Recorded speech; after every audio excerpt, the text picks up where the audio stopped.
Roy Courtney is a middle-aged man who often engages in fraud. He does it in various ways, one of which is through online dating. This time his target is a wealthy widow named Betty. During their first meeting, Roy began his ploy. He pretended to be an innocent and very good man, claiming he didn't drink or smoke. They started sharing stories.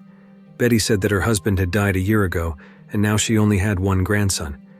To attract Betty's attention, Roy also said that his wife had died 3 years ago and his only child, Robert, lived in Australia, so he was alone in his daily life. Their conversation went well until Betty had to go home because her grandson, Stephen, had picked her up. Meanwhile, Roy could only hope Betty would contact him again. After that, Roy went to meet his friend at a club. His partner, Vincent, was already there. They were offering a collaboration with 2 men they had met. As usual, they did not mention names to keep their identities secret. Roy invited them to cooperate in scamming a Russian who wanted to invest £800,000. Roy convinced the Russian that his money would double quickly because Roy introduced himself as a corrupt banker. But to convince the Russian, he needed people who would truly invest in him as well. So he invited these 2 men to put in £50,000 each, and if the Russian believed it, the £800,000 investment would be shared equally among the 4 of them. One of the men asked a few questions, though it had been said there was no need to know each other's names. But when Roy baited him, he immediately revealed his name, Bryn. He asked if this would be risky, and who the Russian was. Roy only said he didn't force him to join, and for the name of the Russian, he didn't know either, as he did it the same way now, without mentioning names. Bryn finally agreed. Moments later, Betty contacted Roy. They went to the cinema together. After the movie, Roy suddenly stumbled a bit because his knee weakened. He said his knee often did that, but of course this was all just an act by Roy to gain Betty's sympathy. The next day, Roy was seen arranging the setup of his fake meeting room to meet the Russian. After a while, the meeting began. Roy said that this investment was a joint project to buy property in the Caribbean, and it was arranged to be resold at double the profit, so it would only take 1 week for the money to be returned. Upon hearing Roy's statement, the Russian man was quite interested. Roy then immediately transferred their pooled money of £200,000 into a savings account to convince the Russian man. But just as the Russian man was about to transfer the money, Roy made a joke about Russia that made the Russian man angry, and he left them immediately. They failed this time. The next day, Roy had another appointment with Betty. Unfortunately, the restaurant where they were supposed to meet was closed. Seeing Roy's knee still in pain, Betty suggested they go to her house since she just bought a car today, so it would be more convenient, and she wouldn't need her grandson to pick her up. Hearing that Betty had just bought a car made Roy even more eager to pursue her, especially since Betty mentioned she bought the car with cash. When they arrived at Betty's house, they chatted and ate together. But a while later, Stephen arrived with a displeased expression towards Roy. It seemed Stephen didn't like his grandmother being approached by Roy. Betty then told Stephen to take Roy home, accompanied by her. But when they arrived at Roy's place, Roy walked out with a slight limp. Seeing this, Betty felt sorry for him because he couldn't possibly climb the stairs. Finally, Betty invited him back to her house to stay until his knee got better. In the morning, Roy was seen smoking at the back of Betty's house. Of course, he didn't want Betty to see this because as far as Betty knew, Roy didn't smoke or drink. At that moment, someone was watching him and monitoring Betty's house. In the afternoon, Roy wanted to go out, but Stephen immediately offered him a ride because Betty had asked him to take Roy wherever he wanted to go. Roy then said he wanted to go to the hospital because he had a friend being treated there. When they arrived at the hospital and saw Stephen leave, Roy quickly changed his clothes to go to another meeting. This time, he managed to get the Russian man to meet again. To convince this Russian man, Roy said he raised his investment to £100,000 each, so the 4 of them would contribute £400,000. Hearing this, the Russian man transferred £600,000. The transaction was successful. When the Russian man hugged Bryn accidentally touched the back of his body, revealing a bug. Shortly after, the sound of police cars was heard arriving below the building. Bryn and his friend panicked and immediately ran, but since they couldn't go through the main door, Vincent told him to escape through the back stairs. After they both left, Roy and the others laughed. It turned out this was all a scam aimed at Bryn and his friend. All the police and the transaction were fake.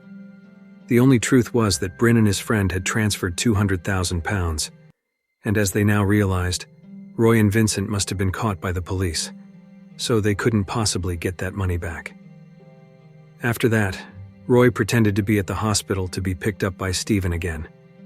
When they arrived at Betty's house, the three of them had dinner together, and tonight was a farewell night with Stephen, because he would be away for a few days for his studies. When Roy and Betty escorted Stephen to the front, Roy saw the same person with the same car he had seen before, but when he asked Betty, she said she didn't know who that person was. The next day, Roy felt more at ease because Stephen had already left, so he could go anywhere without making up stories. Today, Roy and Vincent went to meet the Russian man whose name turned out to be Vlad. Vlad felt he wasn't paid enough yesterday. Here, Roy's cruel character began to show. He ordered his men to hit Vlad's hand with a meat cleaver. After that, he returned to Betty's house. He began planning with Vincent to manipulate Betty. According to Roy, this was the right time because Stephen wasn't around. But before that, he had to know how much wealth Betty had. When Betty came home, she saw Roy sitting with Vincent. He introduced Vincent to Betty. Roy said he wanted to make a will, and Vincent was an investment advisor, so Vincent could help him with all this. Then Roy said he would leave all his wealth to Betty. Of course, Betty was shocked and refused because she felt she had just met Roy. But Roy himself didn't trust his child with the inheritance. Then Vincent asked how Betty had been managing her finances all this time. She didn't have any strategy because, according to Betty, she only had her husband's inheritance money and the house she currently lived in, which was also given by her husband. Hearing that, Vincent tried to accumulate Betty's total wealth, but Betty immediately said that in total, she might have £2.8 million. Hearing this, Roy and Vincent were shocked. Their sly minds began to work. Vincent suggested that instead of just saving the money, it would be more profitable if the money was invested. Besides the high interest, he also promised that in 5 years, the money could double. But to limit administrative and tax costs, Vincent suggested combining Betty's money with Roy's into one account, so the interest could be much higher. Of course, Betty didn't agree immediately. She wanted to think it over first. The next day, during lunch at home, Vincent came to give Roy a check for £20,000 from his investment profits. They did this on purpose to make Betty more interested. Then Vincent said if Betty's money was invested, she would get such an amount every week.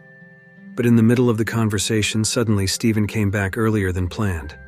Stephen, who heard their words, got angry. He said never to mess with his grandmother's money. Seeing this, Vincent excused himself and left. Now Betty was the one who got mad at Stephen because he shouldn't have said that. Finally, Stephen apologized. When Roy and Betty were dining at a restaurant, Roy suggested using the £20,000 profit for a trip. Hearing this, Betty liked the idea because she once dreamed of visiting Berlin with her late husband, but it had never been realized. The next day, Betty was seen shaving his hair in preparation for the trip. At that time, they were still deciding on the destination city, but in the middle of the conversation, suddenly Betty fell weak. A panicked Roy wanted to call an ambulance immediately, but Betty told him to call her usual doctor. Shortly after, the doctor came. After examining Betty, the doctor said Betty had another stroke. Previously, the doctor had given her medicine, but Betty didn't take it. That's why it relapsed. Betty intentionally didn't take the medicine because she didn't want to spend her life just resting and taking medicine. But the doctor said if she continues like this, her life will only last until the end of this year. Roy, hearing that, became more protective of Betty by reminding her to always take her medication. He also agreed to Betty's desire to go to Berlin. While they were shopping for clothes for the trip, Roy was shocked by Bryn's presence. Roy quickly made an excuse to separate from Betty for a moment. He walked quickly to avoid Bryn, heading towards the train station, but it seemed Bryn was still following him. Realizing that this could not be avoided, Roy pushed the CCTV upward so he wouldn't be recorded. When Bryn approached, Roy immediately hit and kicked him until he was hit by a passing train. Then Roy took off his jacket and left the scene without anyone suspecting him. The next day they left for Berlin. But surprisingly, Stephen was already there. Stephen felt guilty towards Roy, and to make it up to him, he would act as their tour guide, especially since Stephen could speak German, making their trip easier. They started visiting tourist spots there, but Roy soon looked bored. Finally, Betty asked Stephen to take him back to the hotel while she continued exploring on her own. When Roy was at the hotel, Betty returned with a slightly injured hand. Betty said she had fallen because she tripped. On their next trip, Roy and Betty planned to go to a restaurant, but Stephen took them somewhere else, a place he thought was worth visiting. They followed his suggestion. When they arrived at the destination, Stephen led them into an apartment and into one of the rooms there. In the room, Stephen immediately asked about Roy's history. Stephen had been investigating Roy, and according to his records, Roy was once an army soldier and was involved in a murder that happened in that room. Hearing Stephen's statement, Roy began explaining everything. Roy said that at that time he worked for the intelligence division tasked with hunting Nazis, and that day he was given information that someone named Martin Geiger was hiding in Berlin. He was sent there accompanied by a translator named Hans Taub. So this place was indeed the same room when he and Hans met Martin Geiger. There was a fight that caused Hans to die, but Stephen immediately refuted Roy's story because he had investigated everything. The actual incident was that the three of them fought, causing Roy to die, while Hans survived. Finally, Roy admitted that he was not Roy. He was Hans, a translator from Germany. Since he had been teaching English since he was 14, he was quite fluent in English. At that time, he wanted to leave Germany because of the ongoing war conflict, so he used Roy's identity to go to England, especially since they looked quite similar. It was easy for Hans to leave Germany. Stephen was furious because Roy had deceived them all this time. But Betty quickly stopped Stephen. According to Betty, whoever Roy is now, he determines his own actions without Stephen's interference. After this incident, they decided to return home. Once at home, Betty told Roy to contact Vincent because she was ready to set up a joint savings account with Roy, as Vincent had previously suggested. Hearing this, Roy was so happy. He immediately met Vincent and arranged his plan. Roy said he would do it as usual. He would put his money into the joint account, then Betty would put her money in too, and then he would quickly take all of Betty's money. But Vincent felt uncomfortable taking all the money because the total was almost £3 million, especially since she was quite ill at the time. Roy didn't care about Vincent's words. He still wanted to take all of Betty's money because after this he was ready to retire. So this was his last con. The next day, Betty and Roy were ready to combine their accounts.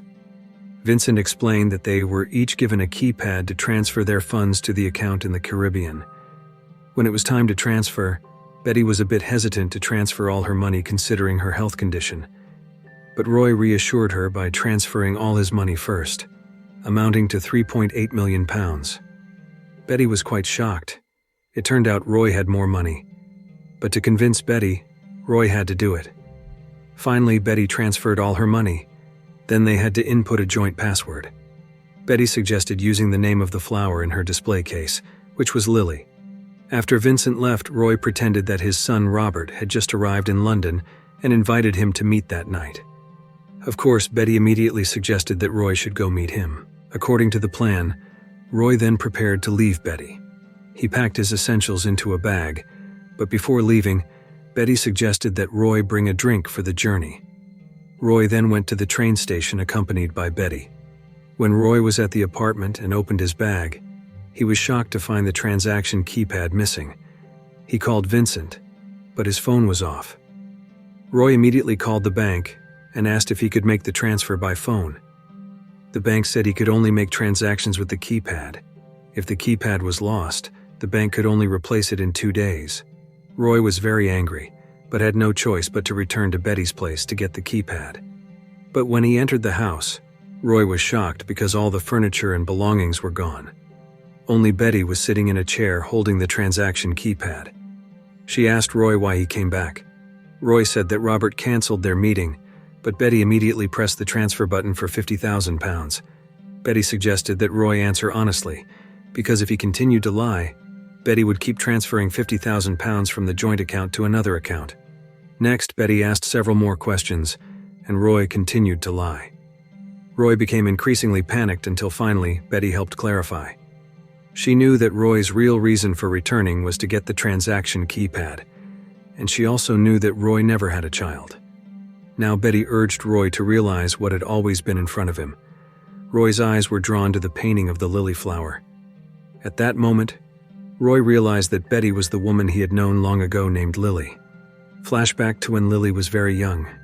She was the daughter of a wealthy businessman who owned a factory, and Hans taught her English. When Hans came, Lily wasn't ready, so he waited in the living room. Moments later, Hans's eyes were drawn to a room where Lily's father was talking to a government official. Hans then heard the sound of Lily's sister practicing dancing. When he peeked in, Hans was asked to come in and practice with her, but Hans was indeed impudent. While dancing, he deliberately tried to kiss her sister. Of course, she immediately rejected and pushed him away. Hans was also immediately expelled. He then quickly went to see Lily to teach her. At that time, Lily really liked Hans. She even kept a lock of his hair in a locket. Hans, still angry from being humiliated by her sister, vented his frustration because he knew Lily liked him. Hans told her to stand up and started kissing her, but it didn't stop there. Hans vented his lust on the little girl. Lily, who fought back, couldn't match his strength. After doing the deed, young Lily didn't dare to tell her parents. But Hans was still summoned by Lily's father for attempting to kiss her sister. He was then expelled and forbidden to teach again. 2 days later, her father was reported by someone for treason, and it was Hans who reported him after overhearing his conversation. Then Lily's father was sentenced to hanging, and their factory, money, and everything else was confiscated. Her mother, unable to bear it all, eventually committed suicide. After that, Lily lived miserably with her sisters until a bomb was dropped, killing her sisters while they were working. She was saved because her sister let her sleep and didn't make her work. Realizing all this, Roy said, "Why go to such lengths? This could all be discussed." According to Lily, this was beyond mere discussion. She needed to teach him a lesson. It started with Stephen researching him first. Various crime reports about Roy had been documented, so Stephen just set the target as Roy desired, an old, paralyzed woman. But according to Roy, what they were doing was pointless because it didn't prove he was Hans. In Berlin, when Lily went out alone, she actually went to her old house, which had become a charity home. She went into her old room where she once kept a locket she wore. The injury from a scrape on the pavement was a lie. In this locket, Hans's hair from back then was still stored, and she had recently cut her hair, so it just needed to be matched. Roy, feeling cornered, kept denying it, but Lily explained that the joint savings had already been emptied, thanks to Vincent. Stephen met him before going to Berlin, convincing him that forgery, fraud, and extortion cases were best kept from his children. Lily also reminded Roy that Stephen wasn't her grandson, and she actually had many grandchildren, one of whom Roy had seen a few times outside the house. That grandson was ensuring everything was okay, and Stephen was her partner. They orchestrated this drama by creating a dull environment for Betty to seem like an easy victim. The doctor and stroke were also lies to move Roy emotionally. Roy then knelt and apologized, but Lily said she had forgiven him and handed back the transaction keypad. But it only had £100,000 left. Seeing this, Roy got furious and attacked Lily, but Lily managed to knock him down. Then Vlad and Bryn's friend appeared before Roy again. Lily left Roy as he was being beaten. A few days later, Vincent was seen visiting Roy, who had a stroke from the beating, making it hard for him to speak and move. Meanwhile, Lily continued her life with her large family, and the movie ends. If you like this video, don't forget to subscribe, because by subscribing you have supported me to make better videos. See you in the next video.